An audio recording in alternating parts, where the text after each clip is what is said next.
తమ న్యాయమైన డిమాండ్లను తక్షణం పరిష్కరించాలంటూ ఆశా వర్కర్ల ధర్నా నిర్వహించారు. తూర్పు గోదావరి రాజానగరం నియోజకవర్గం కోరుకొండ ఏపీడీఓ కార్యాలయం ఎదుట నిర్వహించిన ఈ ధర్నాలో ఆశా వర్కర్లు అధిక సంఖ్యలో పాల్గొన్నారు.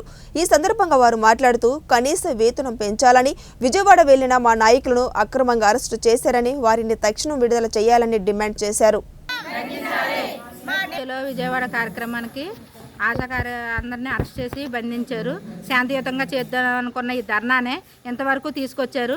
మా నాయకులపై అరెస్ట్ చేసి కేసులు పెట్టారు. వాళ్ళందరినీ విడిపించి ఎవరినైతే అరెస్ట్ చేశారో వాళ్ళని విడిపించాలని మేము ఇక్కడ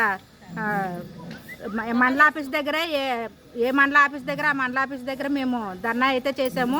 బాయ్కట్ చేసి మేము ఈ 2 రోజులు రేపు ఎల్లుండా చేస్తాము. వాళ్ళపై ఉన్న కేసుల్ని తీసేయాలి. మాకున్న సమస్యలను వెంటనే పరిష్కరించి మాకు ఏదో చేసేంత వరకు కూడా మేము ఈ పోరాటాన్ని ఆపమని ఈ పరంగా తెలియజేసుకుంటున్నామండి.